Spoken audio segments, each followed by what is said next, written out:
and Jake talking about whatever the hell that was. And Jake's already frozen. How you doing, buddy? I'm great. I'm up here in Reading. So Why? Ready? listen, it's where friends are, friends and fun and good cheer. Yeah, in the militia. Okay. So the 49ers lost. That's not new. Shocker. We're gonna wait a while to do our victory lap on Ricky Pearsall. No, we're not. Okay. So we've been telling I know. everybody so for more than a minute now. And this is, let me just say this off the jump. This is the exact reason why Brock Purdy plays in a game like today. We'll get into the injury, but you play him because you need to see this game from Ricky Pearsall before training camp next year. You have a team that plays more man-to-man than anybody else in the NFL. They did exactly that in this game. I know they're banged up. I know they have no pass rush, but they're going to compete for the 1 seed in the NFC on Sunday. And the idea that you just phone this one in, you needed to see it. We needed to see what we have been seeing on film break through to manifest into success. And it did. He was absolutely fantastic in this game. He was the best player on the field for the 49ers and in the running with the best player on the field. The only two targets that Ricky Pearsall did not catch. Overthrow and one where a safety broke on it and undercut it. Only two targets out of 10 he did not catch. The rest were stellar. Had a one-hander, toe drag down the sideline, had the touchdown. I mean, Kyle said it. A 39-yarder, a 40-yarder. They ran 2 plays where he was supposed to throw the ball. He made good decisions on those, unlike a quarterback. He did make a good decision as a quarterback where he had the ball and he threw it away.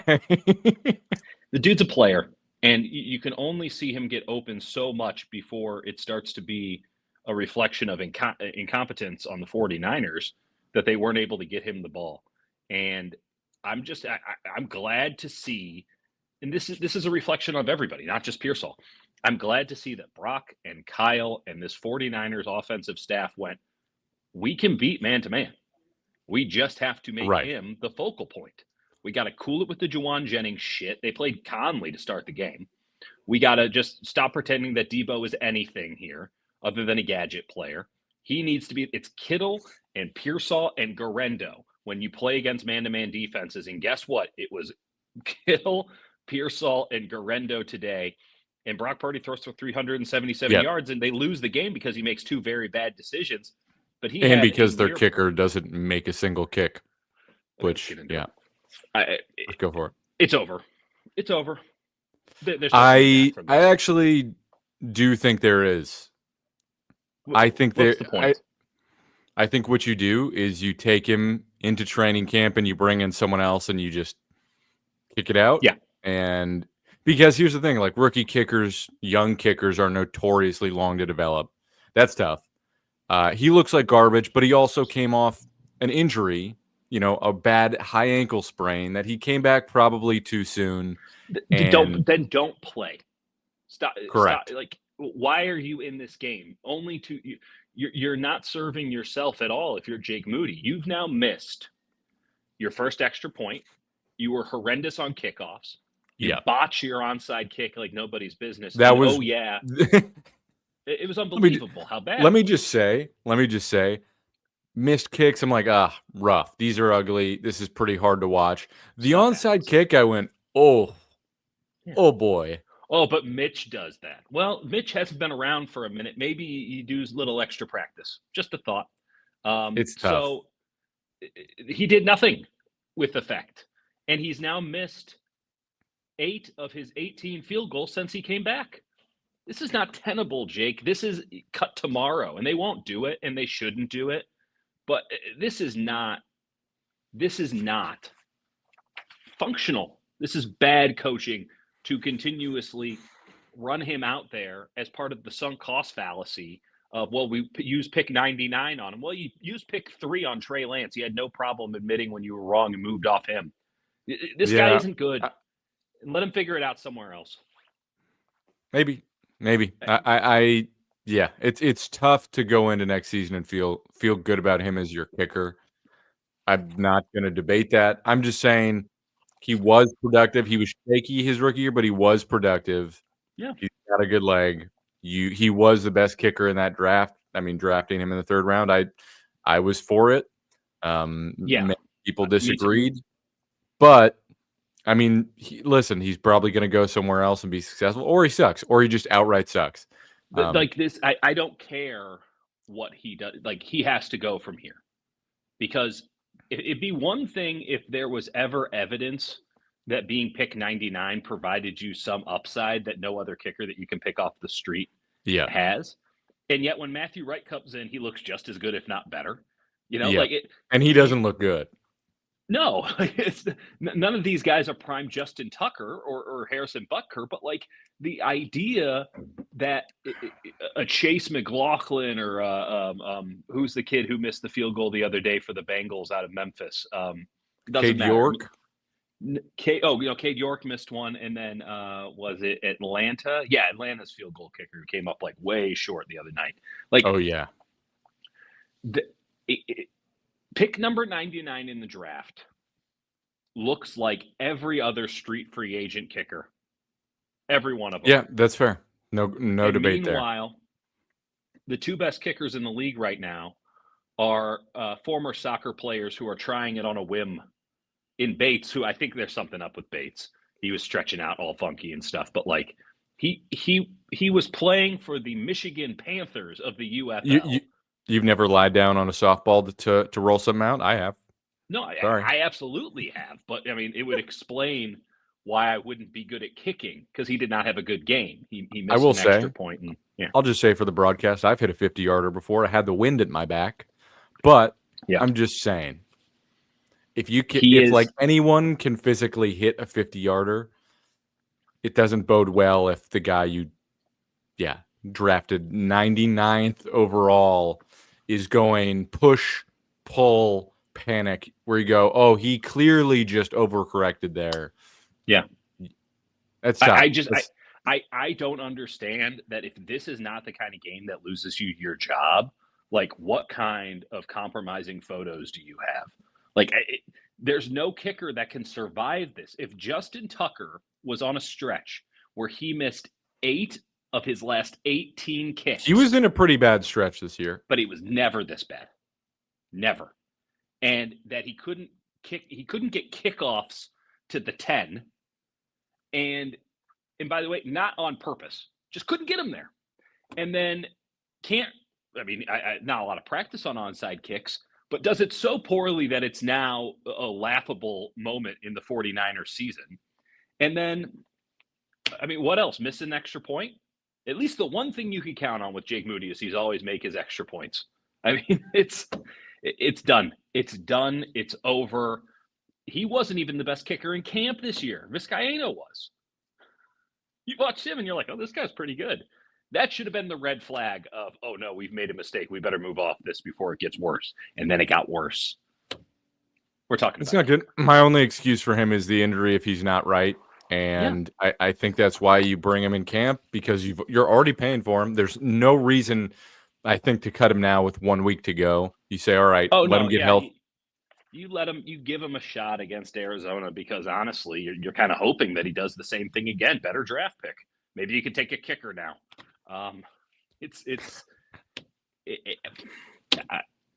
I have bent over backwards to ignore the kicker issue all season, right? Same. Just not worth it. Like that on the level, also on the level of things, on the hierarchy of needs. He's lost multiple games for him now, and he hasn't won them squat. Even the games where he got the game-winning field goal. Like, what happened? He had missed a couple before that, so And where's Debo? Where's the leadership? Someone needed to tell this guy to lock in tonight. And where was Debo in all of this? Unbelievable. Take the C off his chest. Okay, Pearsall good. Kittle good. Real quick on the Pearsall thing, I wanted to address a silly dumb comment. From Jesus. Em, appreciate your comments. Oh, that no, Jesus. no. I know it's. Listen, I know it's dumb, but there is like a faction out there I'll be befooled. that thinks like this, right? That everything is just schemed open for receivers. Kyle, by the way, went out of his way to say, yeah, he looked really good against man coverage, which the Lions do, I think, more than any team in the league. They 40% run of the time. No, it's almost 50. It's almost 50. They run cover one man, I think you're right, around like 40% of the time. And then they throw, a few other options out there. But they run some sort of man coverage about half of the time, which is an insane amount in the NFL. And as much as they've had injuries, their secondary is still pretty much intact. Like they've got a lot of guys still in their Joseph and secondary. Branch are there. That's for They're sure. there, right? And so what you saw is a lot of man coverage, and Pearsall beat it because he's a very good receiver who's athletic, who can run routes, who's a tactician of the craft, and you saw him beat it. So that's all I'm going to say is like there's scheming open, no question, that happens. The reason he succeeded, it happened on the big one. It happened on the 40-yard catch. Right. No question. It's a great pick play, and he was wide open because of that. But against man coverage, as Kyle Shanahan stated, he was great. And that's how you really evaluate a wide receiver. Did you see his whip route? Did you see the whip route? Yeah. That motherfucker got me. I was Leonard Hankerson in the box. God damn. It's the best whip route I've seen a 49er run. And Ayuk is one hell of a whip route artist. Easy for me to say. Whip route artist. Whip route? I don't know. Like, I've been up since 4. What has this season done to you? Well, it's broken my brain. And we talked about the kicker for 10 straight minutes. So he's a special player. And it was frustrating watching him not be looked at because of this seniority that they had going on with, we have to let JJ be the X receiver and we have to make sure that Debo gets looks. Also, Debo, by the way, had fewer catches than Kirby Joseph tonight. Somebody asked about like Debo looking great today, and I thought I was what? I was losing my mind. Also, separate note. Has Juwan Jennings ever run out of bounds? Not once. Not once. The man's awesome. incapable. He always cuts in field. His greatest strength is his greatest weakness. He must keep the clock running, and he must deliver a hit to end every play. It's awesome. Did I sent you that cold ass quote though, right? Well, yeah. What was the quote again? So the quote was, or the question was, what happened on the play where he took? Where he blocked the guy into the end zone, right? Absolutely magnificent. And we asked Jennings about it in a pile, and he goes, "He made a wish, and I granted it for him." God, that's sick. That's cold as shit. That dude ain't right, but I like it. I mean, he's a football player, that's for sure. Debo looking good. What part of Debo's game looked good tonight? He had you know what? I'll say this. He had the touchdown run on that little pop pass. That was nice. That was a nice little design by Kyle. Oh, right. Took him 3 years. That was Debo had one target. That was his one reception of the game. Right. Again, fewer than Kirby Joseph, the Lions safety. And then I guess he's good enough at kickoff, save for that time that he fumbled, So does that negate it all? I mean, did he break one? No. Is he your best kick returner? Yes. But much like, a truck, it takes him a while to get into fifth gear. It's really hard to slow him down once he's in fifth gear, but like, this ain't the Autobahn. I mean, I don't know what they do here. I really don't, because this would have been an incredible opportunity for him to be like, actually, I am good against man coverage, and just give him the business. And now there's a whole different calculus that you have to take into account when one play after I watched, Pearsall, it might have just been a crosser against man coverage, whatever it was, and looked really good doing it. I watched Debo against the same corner. Maybe it was Robertson, just not even get off the line. And listen, like as much as we have talked about Debo incessantly, like it's just the reality of him as a player. Like he's not a route runner. He's not a real receiver. He which runs is something you runs really want drags. for a wide receiver. He runs drags and he runs crossers. And when he has the ball in his hands and he can defeat the first guy, like he can do anything. He's one of the greatest players I've ever seen with the ball in his hands. But Right. genuinely, But you have to find I don't ways think to make this that is happen. I don't think this is hyperbolic to say Garendo's a better receiver than Debo. I don't think so. I'll never unsee the Griezmann clip. He literally did, because Debo is like sort of like joking, and then he's like, "Oh shit, I got fuck." That was good. Okay, I went on with Larry on Saturday morning, and Larry and I yelled at each other for 40 minutes about why he thought that Purdy shouldn't play, and I said he's a fucking professional athlete who's healthy. He should play, and now there's going to be a bunch of revisionist history. He absolutely should have played in this game. I was with you. I got asked about that in the pregame show, and I said the same thing.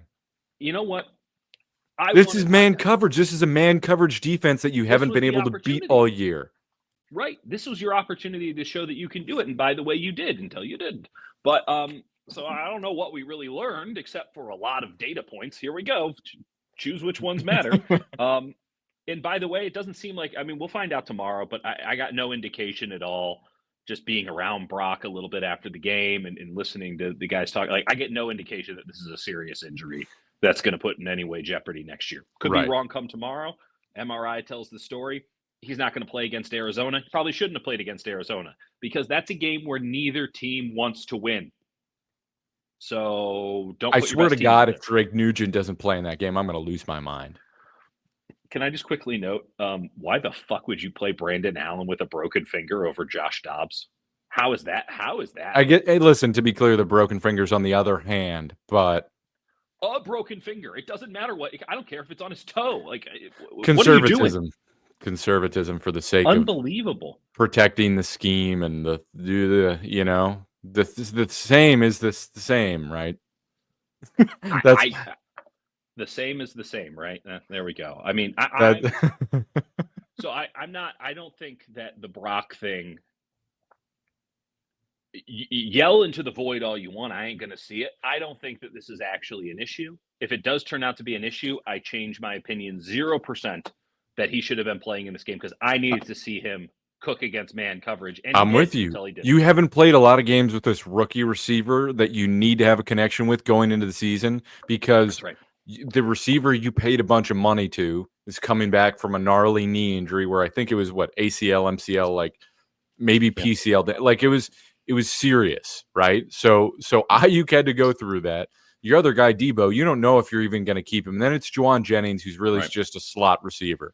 So you got to know if this quarterback can work with this receiver against a man coverage heavy team, which is exactly what this is. So yeah, like maybe you want this data point against a team that you're going to need to beat at some point if you actually want to be back in the playoffs and be considered a real team. So yeah, of course it's worth it to play. And if he gets hurt, it happens. Let's also just establish a baseline level of professionalism. Like, I want to know if any of the people who were suggesting that Brock shouldn't have played in this game sent out a tweet or some comment, even a text message to a friend, lamenting when Anthony Richardson tapped out of the game. Yeah. Because that would be the equivalent. Oh, I'm healthy, but I'm not going to play. Listen, Brock might be the most underpaid player in football. He still got a check for $60,000 for playing this game. I'm sure he would have done it for a hell of a lot less. I don't think the money is what matters. I think that there's a level of culture and pride that comes into play here that you cannot let go of that rope. You cannot allow yourself to just let a loss come into play. It can't happen. Right. You cannot let your hands off the rope like that. If you give up on 2 games down the stretch when draft pick is a marginal upgrade at best, right? You're not picking one. You're not going to get your future quarterback. This isn't a make or break draft for you. I mean, also when if they lose, like they actually can't get any lower. Like at best they're 11th. So tanking, like you might as well just try and win, because you're not moving up. I mean, I get it. It does matter. Like it does matter, but at this point, like you're a team that's trying to retain some sort of semblance of a culture. It lays as it lays. Like it just is what it is. and we're gonna find out. I hate to do the tautologies, like I hate to pretend, like, but you play the season, you take the cards you're dealt, and if you feel like you need to move up, you have ample ammunition to move up. If you feel like you have the opportunity to move down, you absolutely should consider that. But don't go out here and undercut the overall culture, which is fragile, right? When you Yeah. lose this much with the expectations this high, that culture is fragile. And something like Brock Purdy saying, "Nah, I don't feel like it," that just that shatters it. The Right. And there's quarterback no has to risk be of the that leader of because the team. that's not who he is.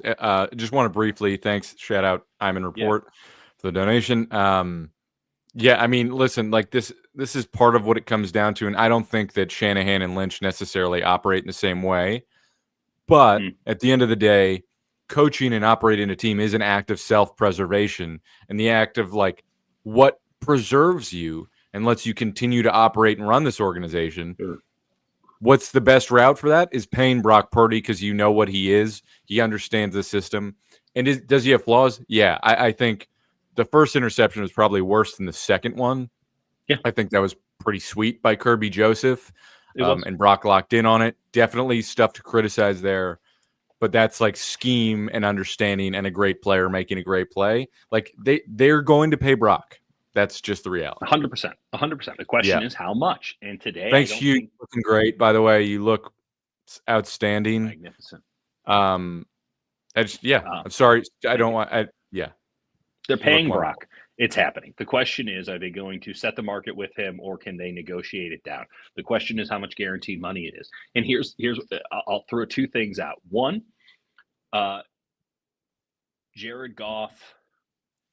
Let me put it to you this way: we watched Tua get paid this offseason, and you and I both had a conniption, right? Because we're like, that guy's not worth $55 million. And then the game starts and the season starts, and I'm not saying that he is or he isn't, but you just sort of forget. It Yep. just doesn't matter, right? In a vacuum, when you're not actually having to put a football team together and you can operate in a theoretical realm, you go, oh, well, he's not worth that. I would do this or that.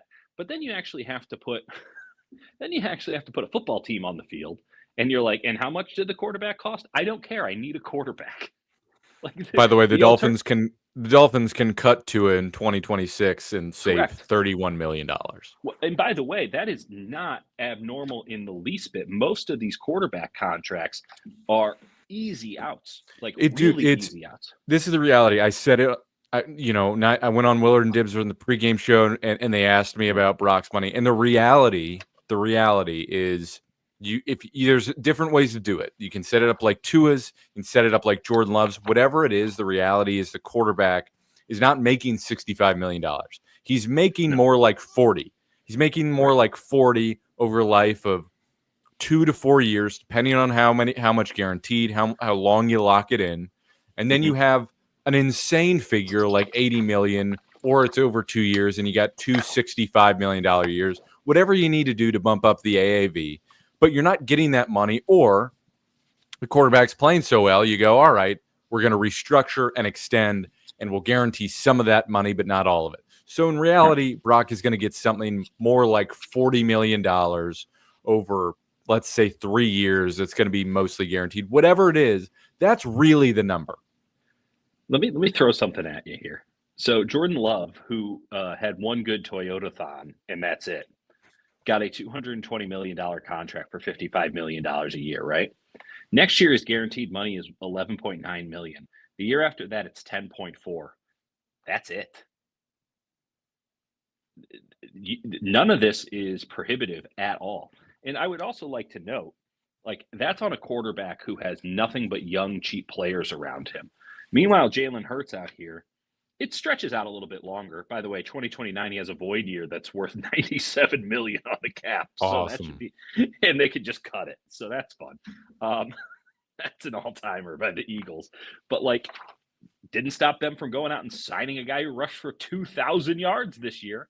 You know, Josh Allen has a massive contract. He signed it a little early.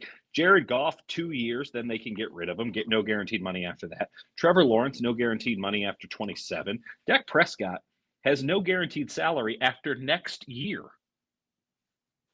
Like, but they also are paying him like $90 million on a cap next year, which is kind of awesome. They're just like, listen, this is going to go nowhere, and we're yeah, just going to eat it right up front and but they go could. nowhere.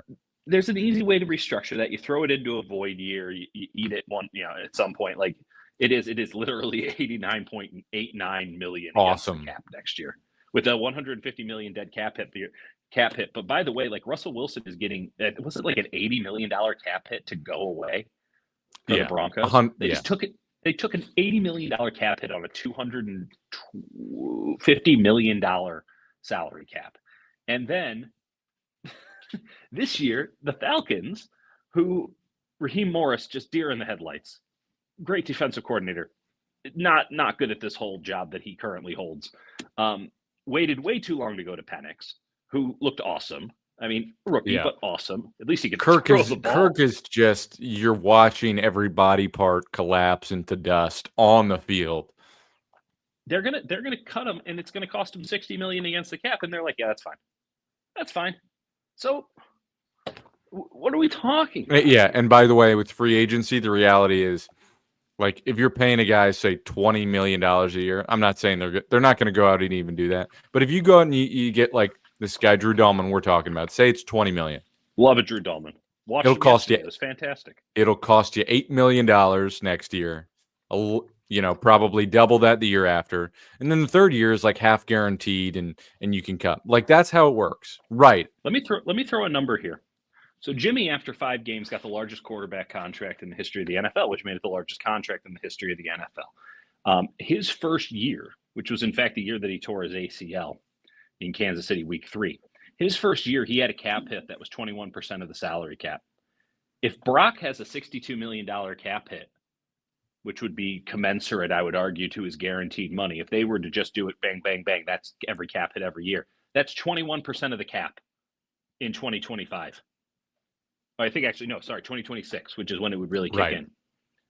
It would be 21%.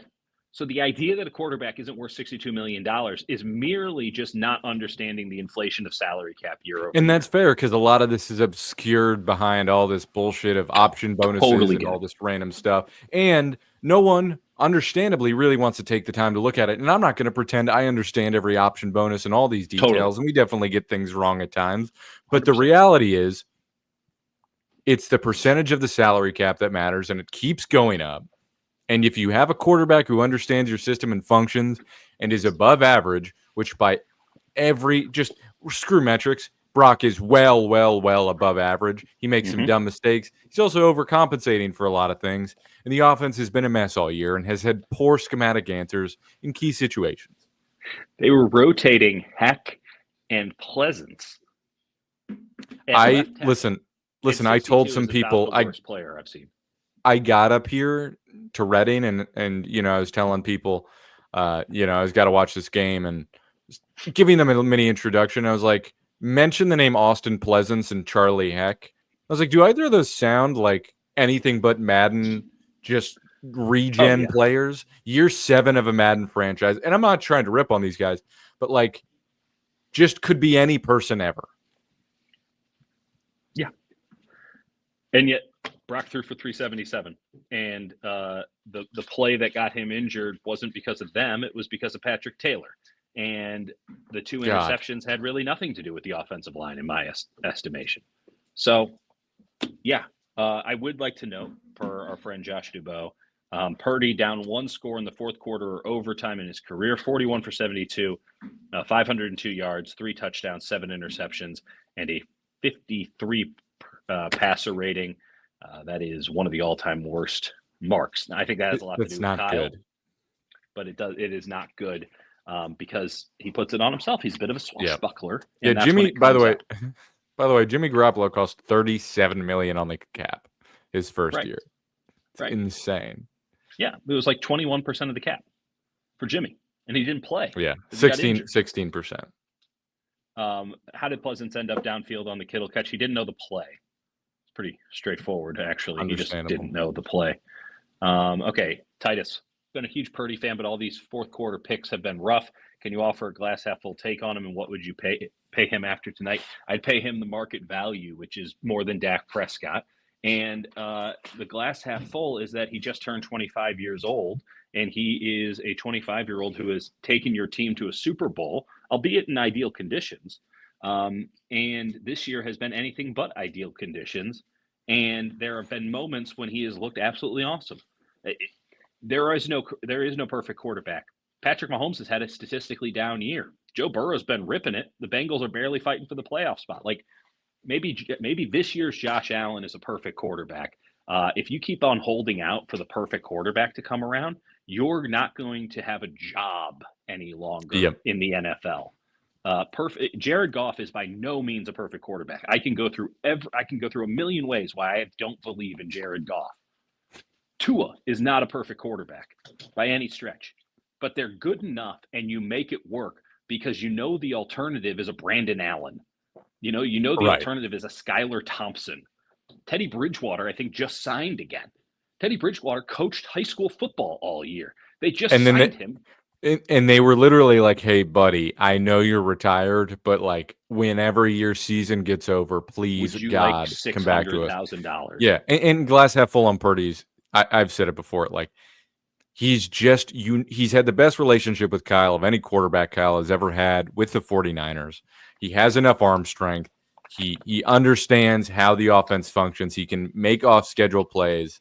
I think he has lost a bit of trust in what they're doing, and his vision has been worse this year. Those are definite concerns. But he's a guy who's been in it, who's produced, and the fourth quarter interceptions are concerning. But I think that comes from overcompensation and the offense not as a whole humming as well. But yeah, this has not been exactly a banner year for him by any stretch of the imagination. So a lot of people saying you don't pay top dollar. I don't think you all understand how a free market economy works. You pay what they're worth based on what the market economy tells you they're worth.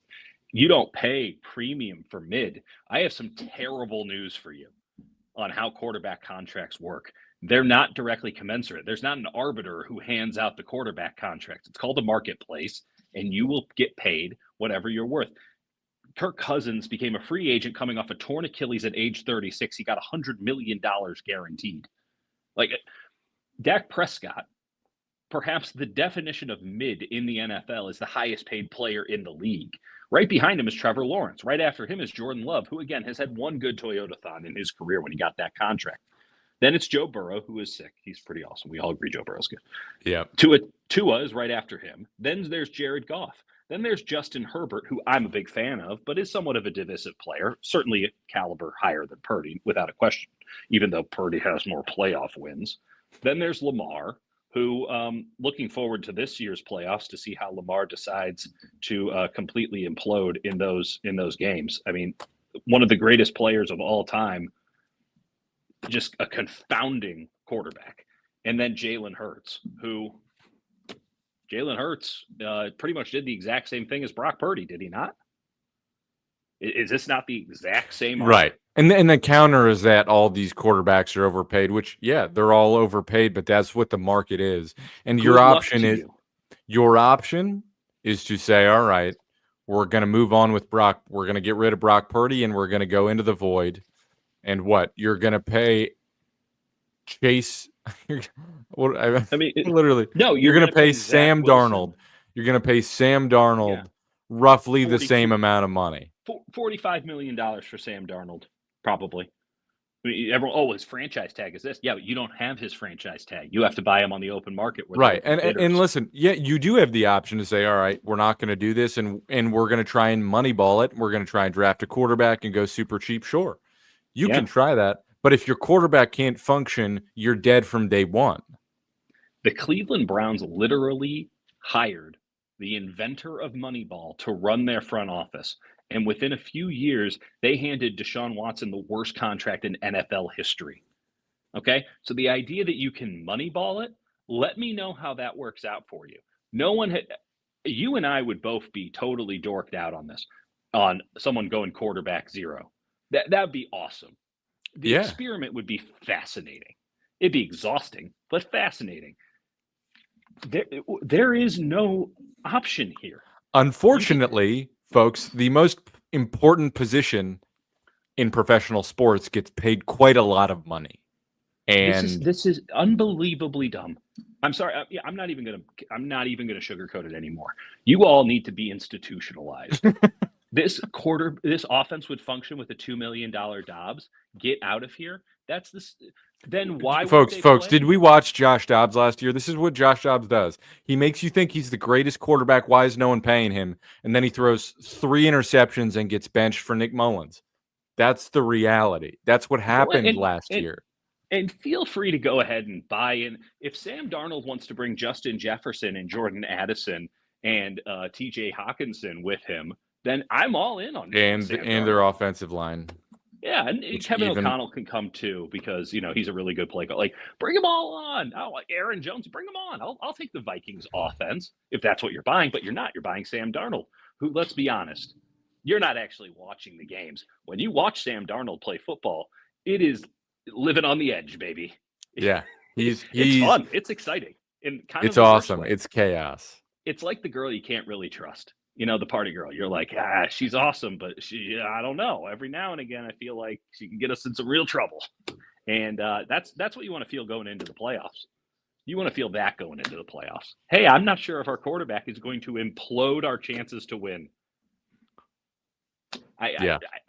Listen. You can try and the Baker Mayfield. Who's the Baker Mayfield equivalent? You want to go sign Aaron Rodgers? You want to go sign Derek Carr? You want to go get Kirk Cousins coming? He's throwing Jamie Moyer fastballs. Like, what do you want to do here? Deshaun Watson might get cut. You interested in him? Like, you lock up a quarterback who knows your system, who has the ability to be excellent. This man got MVP votes last year. He has more MVP votes than Russell Wilson ever got. That's kind of insane. Well, stuff happens. Or you could be the Colts or the Panthers who just float in the wilderness and hope that it works out for them. Maybe it worked out for the Colts twice, and then they tried to strike it 3 times, and now they're begging they had Gardner Minshew. Go get Marcus Mariota. Let me know how that goes. Let me know how it went for the Tennessee Titans this year when they tried to go with Will Levis and Mason Rudolph. Let me know. Because I think that's a really talented roster. And frankly, if they had a quarterback, they could have won 7 or 8 or maybe 9 games in the AFC. But they had Will Levis and Mason Rudolph, who actually provided some level of competency. And then they only won 3. Whoopsie. Will Levis, just an awesome, terrible quarterback. Just throwing the ball 75 yards, but having no idea of how to play the position, taking 19 sacks a game. If you really believe that Brock Purdy should not get paid, then you now need to use your first-round pick on a quarterback. Put your money where your mouth is, Niners fans. You don't want to pay Brock Purdy? That's fine. Now you need to give me the scouting report on these first-round quarterbacks and tell me who they should take at 11. That's right. Because there's no alternative. Yeah. Okay, just as a palate cleanser here, all right? Our boy Tony Wilson from Australia. I got to shout him out here. Tony Wilson. Nooch. One more from Tony. They're going to do it. This is my sort of guy. Tony, I'd love to get a beer with you. This is what we're looking for here. Talking Nuge ball. Football. I think we stand a chance of talking some real honest to God Nuge ball on Sunday. Listen. They're going to get to a point where just let him play. Like, I know your offensive line has no players left. Lean into the Nuge. Let the Nuge play. They activated him. If they didn't have the disaster at left tackle and left guard, I do wonder if they'd give him a chance. It's because it's tough. But, like, just play him one game. We're all asking for one. Today. Maybe the Nuge will suck. He probably will. I don't care. I need to see it. Anyway. Okay, let me answer this. Why would the Niners pay Purdy early? Because he's your franchise quarterback, and because the earlier you get in, the cheaper it is. Full stop. Well, also he just might not play if you don't pay him. Let's put it one more step further than that. The earlier you sign him, the sooner you can get out of it. Right? So the idea is there's nothing that can happen next year Legitimately, I really believe this. There's nothing that can happen next year that could convince the 49ers to not pay Brock Purdy to be their franchise quarterback. And there's almost no way that he's going to implode to the point where they just go, oh, we're not going to give him the contract, or we can pay him Baker Mayfield money. Baker Mayfield had been on 3 different teams. It's a little bit of a difference there. When the Buccaneers brought him in, it was on a 1-year trial. And then he won, and that's another year trial. And guess what he's going to do this offseason? Sign for more than Sam Darnold, who's on a 1-year trial. You want to keep playing the free trial game? At some point, you got to subscribe to Netflix. And at some point, it becomes exhausting. Just pay the $6.99. That's what it costs. Oh, well, now it's $9.99. Well, that's what it costs. You want the service, you pay for it. You don't want the service, you think you can keep gaming it around, you might find out that the free trials, well, they no longer work. Now you got to change the email address. Now you got to talk to somebody else. Now you're going through a lot of hoops where it's like, man, just pay the $9.99 and never have to think about this again. So this is like, we're assuming his if his elbow is like fucked, then this is a different conversation. Entirely. But, right. Also, I really hope your real name is Herschel Krustofsky. That's incredible. Isn't that Krusty the Clown's name? I think so. I think it probably is. But I'm going to pretend this is a real man named Herschel Krustofsky. That's right. What? I repeat. If you want to come in and say don't pay Purdy, explain to me the alternative. We're going into 2025. You need a quarterback. What are you doing? Who are you going with? Dobbs? Congrats. You're not making the playoffs. Like, what are we doing? What are we doing here? Let's live in the real world. Oh, yeah. Dieter is you're doing okay. I know it's because it's a deeply dumb conversation, and it's dumb because the reality is people are like, should we pay him? Should we not? One, you're not the person making the decision. He's going to get paid, right? Unless his elbow has just imploded, which the signs are it's probably a nerve thing, and he's just. I just saw. Like, I mean, I was in Philadelphia. I know what an exploded elbow looks like. It doesn't look anything like that. Yeah. So it looked like numbness. Let me throw 2 things your way. 2 things that they absolutely should do, 100%. They should pay Brock, and then they should put a fire under Brock's ass. Because Brock came into this league with a chip on his shoulder, and I'm not saying that chip is gone. I'm just saying it doesn't have to get touched as often as it used to. And you need to go out and you need to get yourself a viable backup quarterback. Now, Josh Dobbs might convince the world in week 18 that he's that guy. More power to him. All ears on that one. I look forward to seeing it. If he's your viable backup quarterback who can push Purdy. Hasn't pushed him yet, been on the team for a year, but maybe. That's a thought. He could not get the plays in training camp. And buddy, it's not $60 million. We explained this already. Okay, first off, Jeebus just doesn't know what he's talking about, and if he puts in another dumb thing, I'm banning him. Because at this point, it's trollish, and he's not open to even a conversation. He doesn't know what he's talking about. You can jump out of this. I get what you're trying to say, that like he's cheap, but he's cheap because he's not good. He's not reliable. Like, what makes a quarterback worth starter money is if you can project, say, 16 games, your team is going to be 10-6, right? Okay. Baker Mayfield didn't have a market. You want to play the same way that you played with Ayuk and Trent Williams, but you want to play that game with your quarterback, you're sabotaging a season before it starts. He's not better than Baker Mayfield. I saw them both play in the same game. He was better than Baker Mayfield. Brock Purdy is a markedly better quarterback than Baker Mayfield, and I like Baker Mayfield. The idea that there's a quarterback in this league who is exceptional and isn't paid is merely a byproduct of delay. If you are there's nobody in this league who's exceptional at quarterback who is perpetually underpaid. They were either paid too early or they're yet to be paid. But there is no world in which there's somebody who's fallen through the cracks. Baker Mayfield made $33 million this year. He's going to make close to 50 next year. Okay? So you don't want to pay Brock Purdy, 25 years old, NFC Championship game twice, Super Bowl once, 377 today. Even with the airs, 377 today. against perhaps the number 1 seed in the NFC. You don't want to pay that guy his Right. market rate. Go to town. See how that works out. Ask the Just Seahawks how they briefly, feel about having Geno. just so we can transition away from this and lower our blood pressure. Like, thank you. Like, very reasonable point here from Benali. Like, the offense put up 34, should have had 41. He had one bad pick, one middle of the two. Let's say two bad picks. Two bad picks. He threw 3. He threw 3. Right. I'm not saying this is a great game. You don't know football, you're out. You're out. You're banned. You're out. You're out. I'll do it. I'll do it to the rest. The point is, right, the defense got ran through, just demolished, which we knew it would happen. The kicker, he missed 2 field goals and an extra point. By the way, Debo fumbled. Can we just say Tatum Bethune, that should have counted?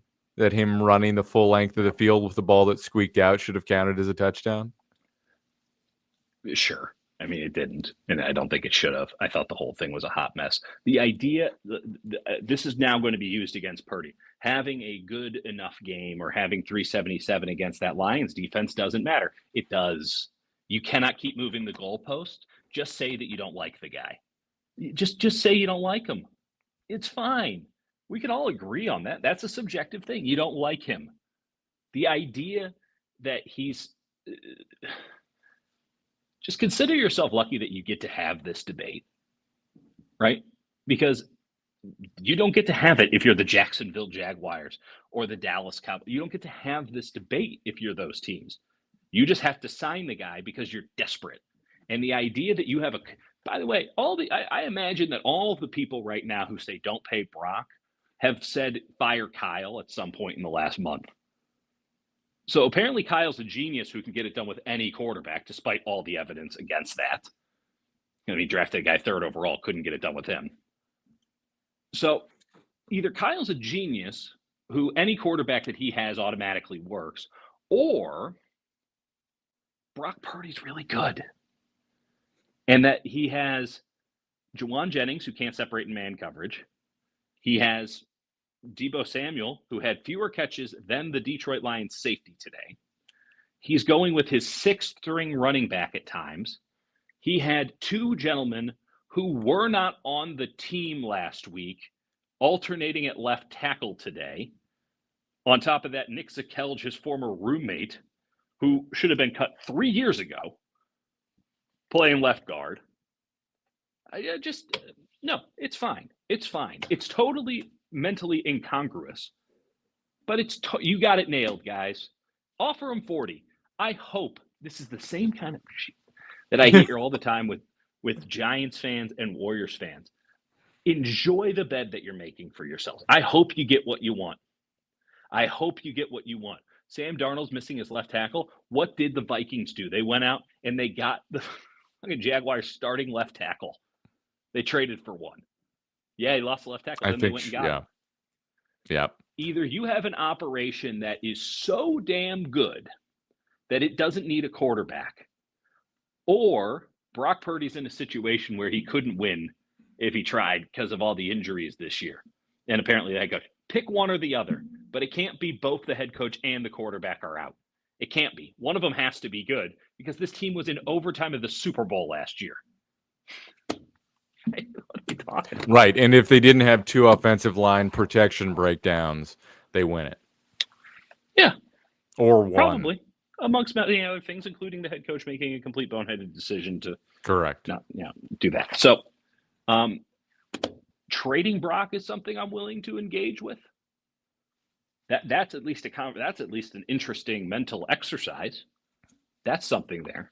But and here's the reality. Like, I what I wanted to say is you go back to when, like, remember when Brock came into this offense, right? Where Kyle Week was 13, Miami, so exhausted with Jimmy and Jimmy was playing the best football probably of his career, and genuinely, Jimmy was playing really, really pretty well. But the reality is, Jimmy throws the ball down the middle. Can't push the ball downfield. Brock comes in, he can scramble, and he can throw the ball outside the numbers and deep. Like, that alone, not to even deal with IQ and the fact that he can have a conversation and Kyle trusts him, that has elevated this offense from day one since he came in. And I know it's hard to remember that now when the whole operation looks like shit. It's just a pile of mud and absolute garbage. Like, the defense is a disaster. But Yes. that has nothing to do with the quarterback. And there's so much outside of that. Is there plenty to criticize with Brock? Yes, absolutely. But we're exhausted because we've gone through it. Like, we've gone through all of it. And they don't and if you want to trade Brock and do that, and you go get another first round pick and you try and go get Cam Ward or something, okay. That's an option. It's a cheaper option. You kind of have to start from scratch, but sure. That's at least a plan as opposed to like just go sign Sam Darnold to the same contract or Josh Dobbs. Sam Darnold was on this team last year. I know. We watched him I know, in training Dieter. camp. It's not a thing. It's not a thing. It's just unbelievable. Is there anything else you want to get to? Yeah, Sorensen's got to go. What are we doing here? Which play in particular? I know which one you're. Well, there's one, I mean, amongst many. Let's talk about the macro. I understand that the talent isn't out there, but Nick Bosa had himself a ball game. He was outstanding. He put Skipper on his ass like 3 times. He's giving Penei Sewell a really hard time. He was working Penei Sewell. That is, he just got his entire brain to neck collapsed into a unbelievable performance from Bosa. And I thought Renardo Green had a good game. I thought Mustafa had a good game.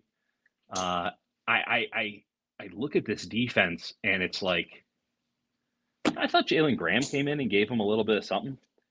And I'm looking at a defense where I get it. They're injured. They're battered beyond belief. How do you have winters out there? I really hope this was true. Yeah. Okay, let's talk about that play. It's 4th down and 3. A goal to go. And you ran zone. Nobody has ever done that. Ever. In the history. Well, that's not true. Well, it's almost a genius play. Who would have seen it coming? Who would have possibly seen playing zone coverage on your own 3-yard line on 4th down coming? If it would have worked, all the credit in the world. This is like the point, right? You have actually really good man coverage corners. He was really good. Now, Yadam is not, but you're probably something close to base. And I'm willing to accept what happens if you have Mustafa on Amon-Ra St. Brown in the slot. Like, I'm willing to accept base man-to-man, probably a mismatch, but you do it because you need to stop the run on a 4th and 3 near the red zone. Like, you have to have base. And you trust, in this case, Lenore and Green to hold down Allen Robinson and Tim Patrick. Like, what? Tim Patrick having a resurgent year, I will say that. He's a wonderful player. I said it in a pejorative sense, but like, both very good players. Obviously, the Sun God is on a different caliber. Gibbs is unbelievable. I do really consider think yourself unlucky you didn't get to watch Gibbs in person. He is spectacular. He's so sick. I mean, won me one fantasy championship, lost the other. Okay, thank you. So I just saw Ben Johnson just absolutely work this dude over, and watching D. Winters run around with no idea what he was doing. Just legitimately Will Ferrell semi-pro, I'm a rover coach energy. Just roving around. Can't be the rover, Jackie. I've never seen anything quite like it. It's one thing to be a linebacker that's slow and immobile and getting kind of worked because you're always 1 or 2 steps behind. It's a whole other thing to just be running around crazily with no intent whatsoever. He was brutal. It's one of the worst linebacker games I've ever seen, and we get to watch some really bad linebacker games when the Niners offense is cooking. Today was a good example. And how you can't pull him, how you didn't pull him is beyond me if you're Sorensen. How you keep Yadam out there that entire game is beyond me. And how you call some of these plays he wasn't present in the game at all. There's Like he there's was like no calling in real a vacuum. identity with this team on defense. There's not a schematic identity. There's not a physical identity. When Dre Greenlaw's out there, there is. I mean, but that's and like is it? We saw a half, you know.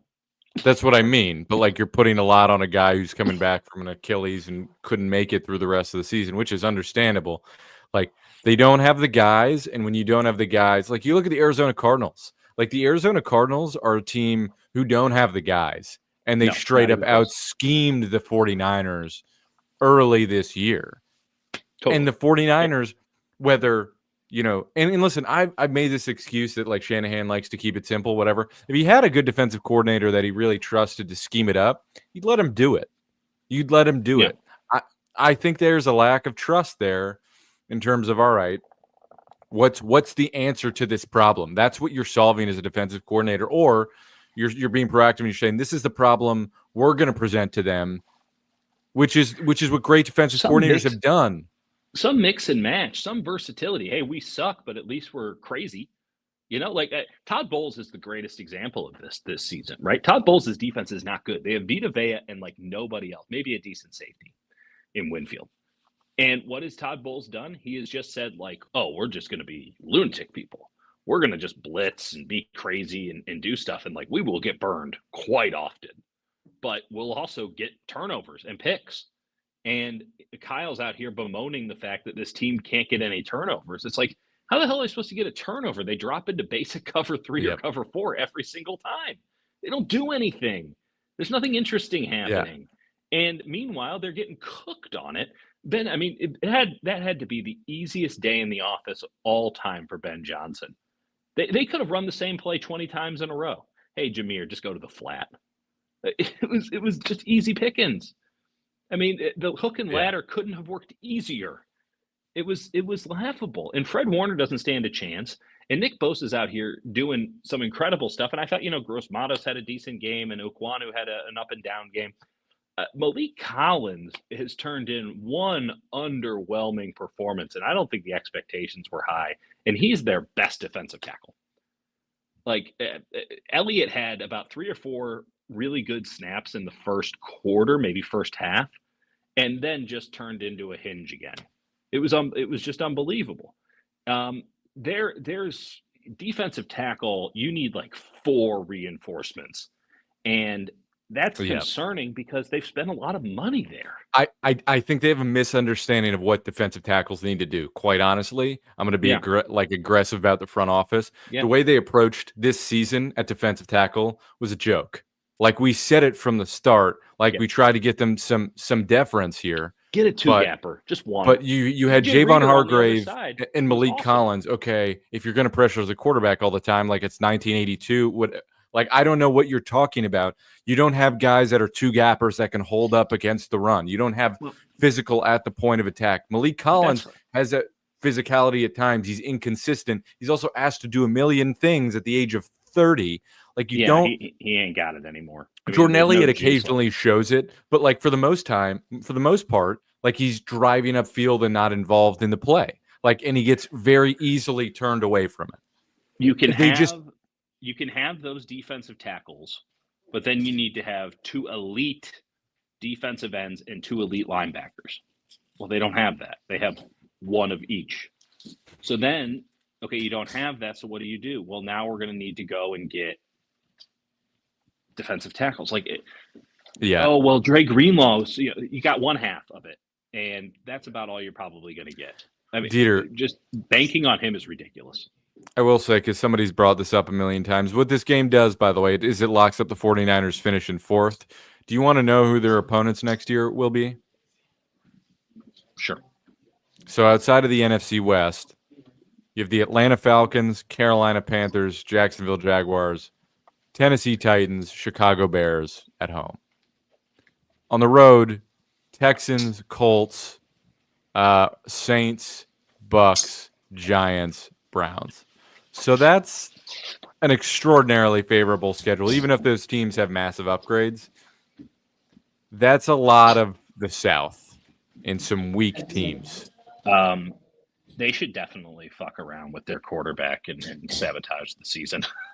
Listen, dude, that we went into the season being like, this is a brutal schedule. They have to do their work early. They didn't do their work early. And then you get to the bye week and they're like, all right, Christian McCaffrey will save our season after coming off an Achilles injury. Doesn't do that, and they don't have schematic answers. The season's been like cooked since day one.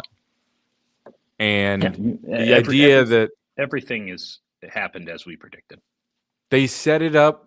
Fundamentally, this roster wasn't ready to compete this year, which is an insane thing to say, given that they ran it back with a lot of guys. But like, no one had a real training camp. The amount of attrition they had, and then the lack of, honestly, coaching attrition, just in terms of mental. I don't know. They didn't answer a lot of schematic questions that they obviously needed to answer this season. So, anyway. And listen, the beauty of this is that they used up in 1 year 3 years of collateral because they didn't win the damn thing. And even then, we might be close. They burned it all up. One of the worst situational football teams I've ever seen. Tonight being a good example. Terrible special teams. All the little things that you need to do to win, they don't do any of them. They can't stop the run. They can't run the ball. That's not a little thing, but that's like a baseline bedrock of success in the NFL. Can't do that. They're terrible in all of the hidden yardage and hidden points aspects of football. And when the going gets tough, Kyle soils the bed. And Brock, by proxy, comes out the other end. Like, this is a horrendous situational football team. They're front runners, and they've played from behind all year. But they're also, when that's what their identity has been. That's not a new development. That's every year forever with Kyle Shanahan. The problem is when they're going well, they're never behind.